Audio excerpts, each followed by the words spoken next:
E aí galera, beleza? Eu sou Rafael Fernandes, editor e roteirista da Draco, e vim aqui apresentar para vocês as regras do jogo Apagão Ruas de Fúria, um jogo de Gustavo Barreto. Um projeto em conjunto da Fanbox com a editora Draco, né? A editora Fanbox está lançando esse jogo e, através de um financiamento coletivo no Catarse. Então você pode entrar lá no catarse.me/apagão 2 numeral, certo? Apagão é um jogo que mistura a vibe do truco, aquela coisa da aposta, da emoção, com a interpretação dos RPGs. Isso mesmo. Então é uma mistura meio inusitada, mas que gera um jogo muito divertido, um party game, né? Do que se trata Apagão?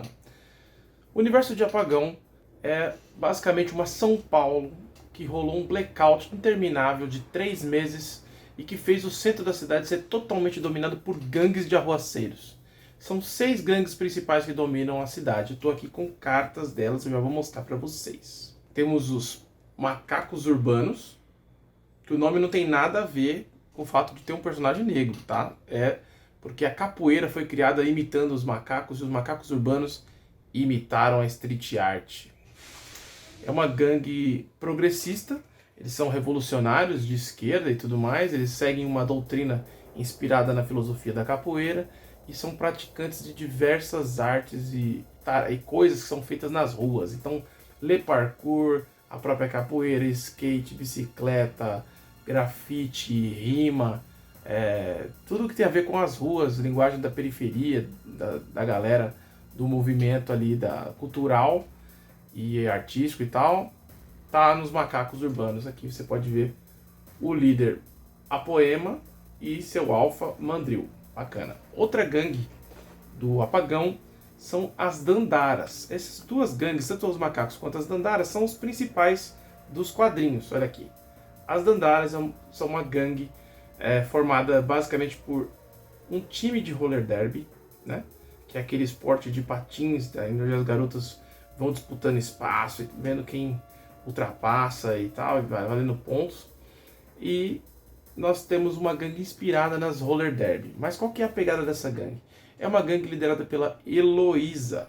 Olha só, a Heloísa, que é a mesma personagem do audiodrama Apagão Entre o Lobo e o Cão, feito pela Rede Geek. E a Heloísa, ela é uma líder nata. Ela já era uma líder em sua comunidade lá no Capão Redondo, onde ela fazia vários serviços comunitários e também ajudava ali a população. Mas agora ela montou um verdadeiro quilombo na Praça Roosevelt e está defendendo ali a população e tentando reconstruir a sociedade através dos seus ideais. E ela está sempre junto da Alpha Derby, que é sua namorada, outro casal aqui de personagens, outra dupla de personagens. O outro não era um casal, né? Outra dupla de personagens que domina uma gangue, mais uma gangue que tenta reconstruir as coisas. Agora nós vamos falar de uma gangue que não tenta reconstruir nada. São as Irmãs Canivete, isso mesmo. Uma gangue que já fez parte das Dandaras quando elas se chamavam Patinadoras. E era uma gangue só. Mas elas sofreram uma cisão e se dividiram. As Irmãs Canivete seguem um outro caminho. Se as Dandaras querem construir um quilombo, reconstruir a sociedade, as Irmãs Canivete não estão nem aí para isso. Elas são como piratas de patins. O negócio delas é saquear, tomar, curtir, hedonismo puro e, acima de tudo, matriarcado. Então elas são feministas radicais e vão atuar no centro da cidade tentando roubar, tomar tudo quanto é recurso. Tem até boatos, as pessoas acreditam em coisas que elas fazem que não são tão reais, como achar que elas são canibais e tal. Mas faz parte da reputação delas, o respeito que elas têm nas ruas. E aqui a líder é a Diana, um personagem super forte aí, e sua parceira aí, né, amiga dela, a 220, que é a sua alfa, que é onde para quem ela manda as tretas que precisam ser resolvidas. Outra das gangues que também não tem nada de heróica, na verdade, são alguns dos grandes vilões do gibi e que também aqui do nosso jogo são os Guardiões da Moral, que é uma gangue basicamente fascista, que seguem um monte de preceitos nem um pouco democráticos ou progressistas, né? Eles são liderados pelo deputado e tem como alfa o Ernesto. Esses caras aqui não estão de brincadeira, são pessoas ruins, playboys, né? Galera de classe alta, totalmente alienada e que busca através do seu conservadorismo dominar e controlar a cidade. Eles querem doutrinar, criar uma ditadura, né? No meio do apagão. É uma gangue meio perigosa, meio desagradável. Outra gangue que também de vilões, né, que Apagão tem muitos vilões e anti-heróis, são os Filhos de Deus. Aqui ó, pau! Os Filhos de Deus seguem uma religião nova, surgida aí durante o apagão, uma religião inspirada são fanáticos religiosos dessa religião, uma religião inspirada no Velho Testamento. E acreditam que Deus era um Deus da ira, da cólera, da violência, e que não perdoava nada, né? Mandava suas pragas, mandava destruir tudo. E com isso, eles criaram uma forma de ver o mundo que é totalmente inspirada nisso. Então, eles consideram que Jesus é um erro de Deus. Então, é uma gangue extremamente violenta e perigosa, que é liderada pelo Dimas, que é um líder religioso totalmente fanático, que marca seus fiéis. E aqui ele tem um dos seus pastores como seu alfa. Por fim, a sexta gangue, e é uma gangue que não apareceu no quadrinho ainda, uma gangue que nenhum dos 3 quadrinhos, mas uma que as pessoas têm gostado muito de jogar com eles, são os Manos, que é uma gangue que nasce aí do fim do tráfico de drogas, ali do crime organizado, mas que tem uma malemolência e uma malandragem das ruas e que traz aí aqueles conceitos de ostentação, de quebrar as regras e tal, tentar viver o que dá mesmo que o sistema tenta te engolir. E eles são liderados aí, como as Irmãs Canivete, eles são uma gangue, vamos dizer assim, de tons de cinza, não dá pra dizer que são heróis ou vilões, né? São liderados aqui pelo Boca Rica, que é o líder aí do esquemão todo do crime, que tem como alfa sua mina, a Kaká, que é uma personagem também inédita como ele, e que pode aparecer nos próximos quadrinhos do Apagão, mas aqui aparece primeiro. Essa gangue é muito divertida, que a galera gosta de usar gíria. Tanto os macacos urbanos quanto os manos, dá pra fazer até um duelo de rap durante as interpretações que a gente vai falar mais à frente. Agora vamos falar dos tipos de carta. Nós temos as cartas de personagem comum, né? Aqueles eram os personagens que você controla, que você, quando vai começar o jogo, seleciona, leva os 2 pro seu lado e começa a jogar. E tem também uma cartinha, frases, e com o histórico daquele personagem para você interpretar melhor. Então todas as gangues têm um número de personagens comuns de sua gangue, que aí você vai poder pegar durante o jogo, ou você pode até ser jogado contra você em determinado momento. Pode ver aqui também, ó, tem dos manos, ó, você pode identificar pelo símbolo da gangue e um pouco só pelas cores. Temos também armas, olha só, cartas de arma, que é uma Butterfly, que dá mais um, né, para algum aliado que esteja numa treta. Outro tipo de arma são as armas especiais ou armas preferidas. No caso aqui é o Canivete das Irmãs Canivete, olha só que legal. E aí ela vale 1 ponto para qualquer outra gangue, mas para as irmãs, se você estiver jogando de Irmãs Canivete, essa carta vale 2 de combate. Outras cartas que você pode encontrar no jogo são as cartas, olha só, eu esqueci de pegar uma das cartas, mas vamos lá. As cartas de energia elétrica podem ser essas duas aqui, ó, a bateria e a placa solar. Essas cartas servem para você ganhar pontos de respeito, que você ganha o jogo acumulando pontos de respeito, se tornando uma gangue respeitada nas ruas. Então você tendo fontes de eletricidade pode ser uma forma de você ganhar o jogo. Então essas cartas servem basicamente para você fazer ponto. Tem uma carta especial que só é disputada no final do jogo, que é uma carta de bicicleta geradora de eletricidade.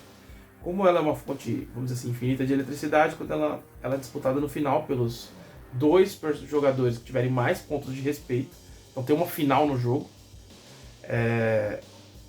E essa carta aqui vale 3, né? Então ela costuma desempatar. Aí temos também cards de comida, deixa eu pegar aqui, que são alguns dos meus cards favoritos, porque eles têm uma variação muito engraçada. Então temos aqui, por exemplo, um card de chocolate, que também dá ponto. Card de comida também dá ponto, mas tem alguns efeitos no jogo que a gente pode falar um pouco mais à frente. Ó, aqui, ó, uma lata de ervilha. Esse aqui é uma lata de pêssego. São alimentos que sobrevivem, né, não perecíveis. Um pacote de arroz, uma lata de goiabada. Então temos aí vários alimentos. E esses alimentos podem ser usados em duas coisas. No começo do turno, né, vou explicar as rodadas. Você pode usá-los para ganhar pontos também, que nem as energias. E eles também podem ser usados para subornar personagens durante uma luta. É muito interessante. Vamos lá. E tem um último tipo de carta que são as cartas de polícia. Opa, polícia. Se você tiver duas cartas de polícia na sua mão, você pode descer as duas em qualquer momento de um combate para melar a treta. O que significa isso? Você desce essas cartas aqui, ó, pá, no meio de uma briga, e significa que aquela briga acabou. A polícia dá um espalha-frango, vai cada um por um lado. Só que tem uma coisa, quando você desce duas cartas de polícia, você pergunta, alguém mais tem carta de polícia? Se outro jogador tiver uma, que estiver na treta, tiver uma carta de polícia e descer, ele corrompe a polícia e a treta continua. Então, é uma jogada também possível no jogo. Como é que funciona o jogo? Qual que é a ordem das rodadas? Né? Temos uma fase inicial de exploração. Nessa fase inicial, os jogadores vão começando a ter um first player, certo? O jogo é para 3 a 6 jogadores. Então vamos pensar aqui para 6 jogadores, ok? A diferença principal de 3 para mais do que isso é que com 3 jogadores você põe 2 cartas de recurso no centro da mesa. Você vai ter embaralhado todos os personagens que não são os seus principais, todas as armas especiais, todas as cartas de polícia, todas as cartas de eletricidade, exceto pela a bicicleta, desculpa, geradora de eletricidade. Tudo isso vai estar embaralhado, você vai pegar 3 do topo, né? Todo mundo começa, a gente vai falar disso, comprando 6 cartas, mas você vai pôr 3 do topo ali viradas para baixo. O primeiro jogador é decidido por quem apagou a luz por último. A rodada começa com uma fase de exploração. Nessa fase de exploração você tem uma seguinte ordem. Tem 2 coisas que você pode fazer, A e B. A, você pode pegar cartas de comida da sua mão e descartá-las para comprar a mesma quantidade em cartas do monte. Ok. A segunda fase você pode descer cartas de comida ou de eletricidade, né, de bateria ou placa solar, colocar uma delas na sua frente. Né? Se você tiver mais de uma, você só pode escolher uma e colocar na sua frente. Para que no final dessa rodada você consiga gerar pontos com isso. Ok? Então você vai pôr na sua frente. Legal. Você não repõe cartas que você coloca na sua frente. Ok? Beleza. Aí acabada essa fase de exploração, que é uma fase que termina com os jogadores, começando pelo primeiro jogador, indo para o centro da mesa, colocando seu alfa sobre um dos 3 recursos ou 2 recursos que estiverem na mesa. Então, o que significa essa fase de exploração? Você vai colocar, olha, eu quero esse item aqui, o outro vai dizer que quer aquele outro, e vai. Itens que tenham mais de um jogador disputando o interesse por ele, tem que ser resolvidos na treta. Aí, depois que todo mundo selecionar, começa a fase de combate. E aí tem 2 coisas. Se só você escolheu aquele recurso, ele já vai para você. Se ele for um recurso de comida ou eletricidade, ele fica na sua frente.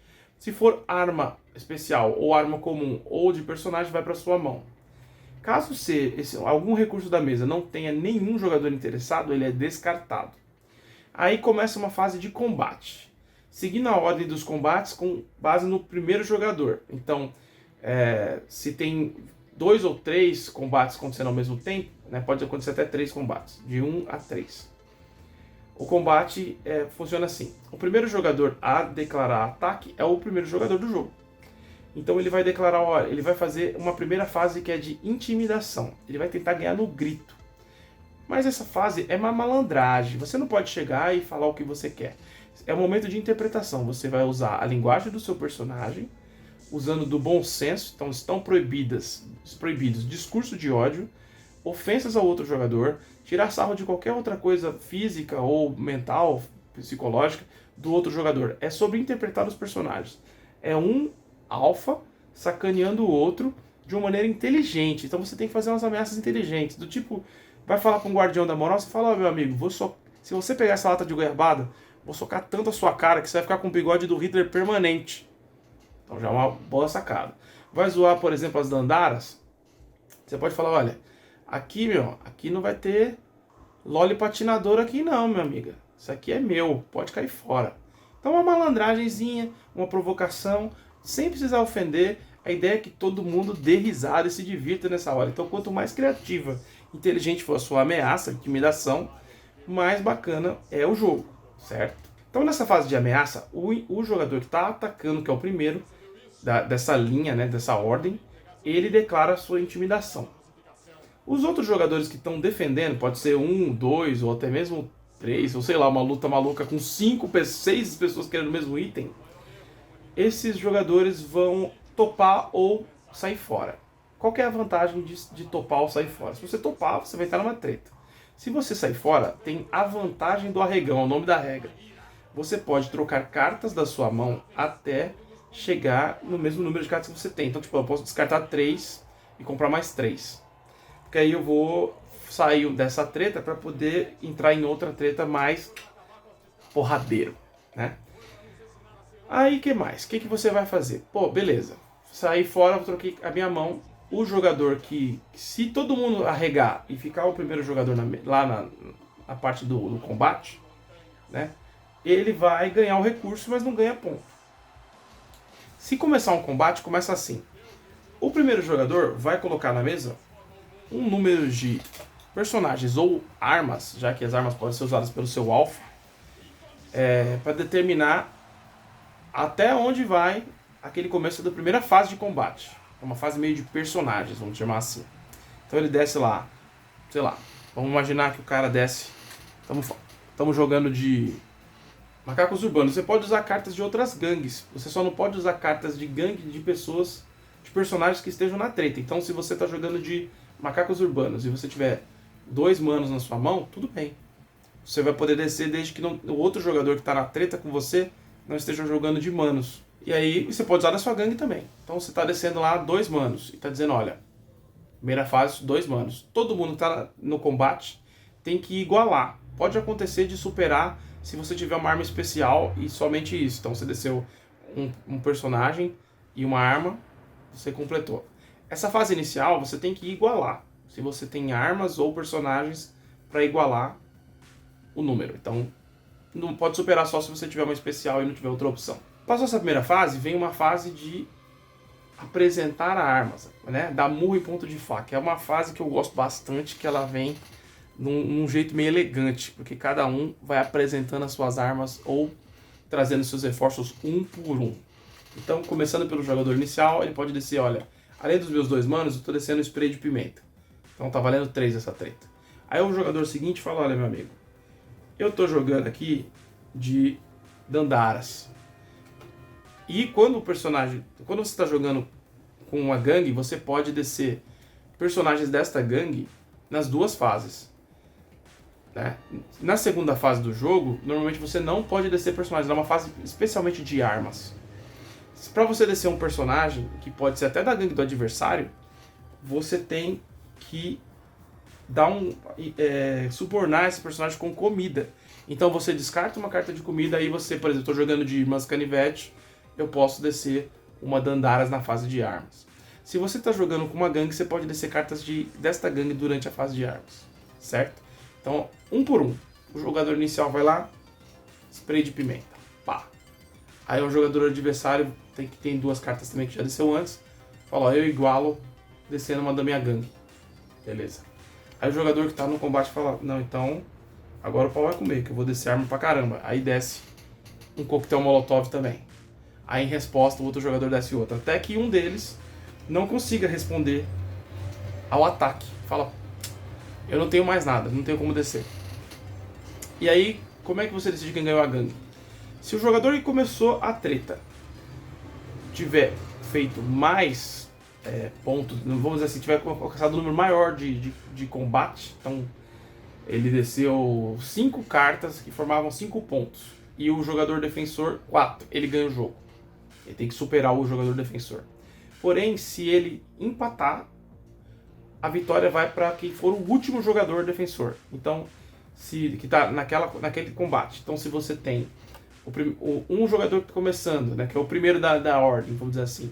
Pode ser até que não seja o primeiro do jogo, da rodada, mas é o primeiro da ordem. E um que é o último, Se empatar, quem ganha é o último. Então, o igual é a defesa que ganha. Mas aí tem uma malandragem. Além de você poder competir dessa maneira, você pode aumentar a aposta. Então assim, entrei na treta, eu sou o primeiro jogador, intimidei todo mundo, entraram dois, os dois aceitaram a treta. Aí o segundo jogador falou assim, eu não só aceito a treta, meu amigo, como eu vou raspar sua cabeça com uma colher. Eu te desafio aqui, vou no seu território e vou pichar tudo. Então você pode chamar o picho. Chamar o picho é como se fosse o truco, você aumenta a aposta. Então, detalhe, se os outros jogadores correm, você ganha carta e não ganha ponto. Mas se os outros jogadores decidem enfrentar você na treta, eles vão garantir que você ganhe um ponto, ou eles podem ganhar um ponto, e a carta se ganhar o combate, certo? E o que pode acontecer? Começou a treta. Intimidei outro jogador e falou assim, então eu peço o picho, meu amigo, vou lá no teu território, vou deixar minha marca. Beleza. Isso significa que, além desse jogador, se ele ganhar, ele vai ganhar qualquer um dos dois, se ganhar, ganha um ponto, e o outro jogador perde um ponto. Então, aí aumentou a treta. Aí se o jogador atacante falou, você chamou o picho, então eu vou seguir, você vai ter uma treta até a morte. Então ele pode escalar, como no truco, pedindo, né, truco 6, e aí significa que se a treta vai até a morte, se ele vencer a treta, ele ganha um ponto, o perdedor perde um ponto, o ganhador ganha a carta e o perdedor, uma carta de personagem de sua gangue é removida do monte que ainda não saiu. Ou seja, sua gangue fica mais fraca e perde um integrante. Então é essa a escalada da treta. A fase de treta é seguida da fase de desforra. Olha só que beleza. O que acontece na fase de desforra? Aí o primeiro jogador pode, o que está com o marcador de primeiro jogador, ele pode escolher um dos recursos que está na mesa, de bateria ou de comida, já que as cartas do centro de combate, que são ganhas pelos jogadores, vão para a mão deles, as outras de recurso, como comida ou fonte de energia, elas podem ser disputadas numa fase de desforra pelo primeiro player. Então ele vai falar, olha, manos, eu tô de macacos urbanos, eu quero essa bateria aí que você tá na sua frente. E aí começa uma fase de combate final dessa rodada, e igualzinho que a gente falou antes. Mesma coisa, com a diferença que quando você... se o primeiro jogador ganhar, ele pode tomar o seu recurso, se ele perder, simplesmente vai ganhar um ponto. Você pode arregar e ele vai ganhar aquele equipamento, e é isso. Quando você joga polícia nessa fase, fica tudo igual. O equipamento lá, a eletricidade ou a comida, né? O recurso fica com o jogador da defesa. Beleza. Terminada a fase de desforra, vem a fase de descanso. Nessa fase de descanso, os jogadores vão trocar as cartas que eles conquistaram que estão à sua frente, tanto aquelas que eles desceram lá no começo do turno, as de energia ou as de comida, quanto que eles conquistaram do centro ou da desforra. Vão ver quantos pontos elas dão, descartá-las e trocar por marcadores de pontos de respeito. Uma coisa importante, ao final de cada combate, os jogadores repõem as cartas de sua mão, com base no seguinte: se você usou 3 cartas no combate, você compra mais 3 e descarta aquelas 3 que estavam usadas. Então, toda vez que você ganha uma arma ou um personagem do centro do tabuleiro, da mesa, sua mão passa a ter mais cartas. Olha só que interessante.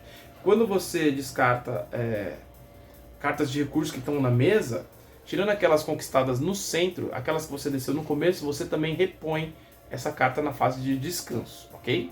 Então assim você pode superar o número mínimo de 6 cartas da mão e acabar chegando a muitas cartas. Mas tem um limite que é de 10 cartas. Se você ganhar mais cartas do que 10, você descarta o excesso na fase. Automaticamente, você passou de 10, você já descarta uma, ok? Beleza. Terminou a fase de desforra, o jogador que começou pega o marcador, passa para o jogador seguinte na ordem horária, e esse jogador passa a ser o primeiro e tudo corre na ordem, considerando que ele é o primeiro jogador e aquele que era o primeiro passa a ser o último. E nisso, assim, o jogo termina quando todo mundo for o primeiro jogador, o atacante, pelo menos de 2 vezes. Para jogos rápidos você pode optar por uma vez, mas o ideal é que sejam 2 vezes. Fazendo 2 rodadas, terminou o primeiro jogador de todo o jogo, jogou sua segunda rodada, né? Não, mentira. Quando todo mundo jogou 2 rodadas, chega uma fase de contagem aí de pontos, que é o fim do jogo. Contaram-se os pontos de respeito, as 2 gangues com maior respeito, então as que tiverem mais pontos, vão disputar a final. E essa final é o seguinte, você coloca a bicicleta no meio, os 2 personagens um de frente para o outro, ali os alfas, e na ordem de quem começou, começa uma fase de ataque, né, de combate. Então o jogador que for o first player do jogo todo vai ser o atacante, e aí ele luta para ter mais pontos e o outro menos pontos. Ou empatar, no mínimo, né? O defensor tem que empatar no mínimo. E aí que vem a disputa final e conta-se de novo os pontos e vê quem ganhou o jogo. Ah, tem um detalhe. Uma vez por jogo você pode virar o seu alfa, né? Que tem aqui uns símbolos aqui assim do poder dele. Todo alfa tem esse poder. Você pode virar esse alfa. Atrás dele vai ter um desenho sem o símbolo e trocar as cartas da sua mão. Então você pode trocar as cartas da sua mão uma vez por jogo, durante um combate, inclusive. Pode ser a final, pode ser qualquer combate importante. Você descarta X cartas e compra X cartas. E basicamente o jogo é este. Uma regra de ouro importante de se destacar. Algumas pessoas ficaram em dúvida se o jogo, então, eu posso então mandar brasa no discurso de ódio, e já que eu tenho personagens aqui, eu posso chamar o outro personagem de um termo ofensivo, racista, homofóbico. Não, não pode. Uma das regras do jogo é que discurso de ódio está proibido. Ofender o amigo, reforçando, ofender seu amigo que está jogando com você, está proibido. Fazer qualquer tipo de coisa que vá chatear quem está na mesa, está proibido. A ideia é que todo mundo se divirta e que a fase de intimidação seja muito engraçada e leve. Mesmo que você esteja ameaçando fisicamente, dizendo que vai fazer coisas com o outro, você pode estar blefando, é uma coisa muito das ruas. Mas o bom é evitar perpetuar qualquer tipo de preconceito ou discurso de ódio. Então o objetivo é que todo mundo se divirta e pode ser um bom momento para refletir posições diferentes políticas e a sua visão de mundo, porque cada gangue traz uma visão diferente, e pode ser bem divertido ver esse discurso todo surgindo em forma de caricatura ou mesmo de uma forma levemente séria, mas sem ofensa, durante o jogo. Então é isso. Se você quer conhecer Apagão Ruas de Fúria, você pode entrar no catarse.me/apagão2 ou procurar aí a Editora Draco ou a Fanbox, que você vai encontrar mais detalhes sobre o jogo. Muito obrigado, eu sou o Rafa Fernandes e essas foram as regras de Apagão Ruas de Fúria.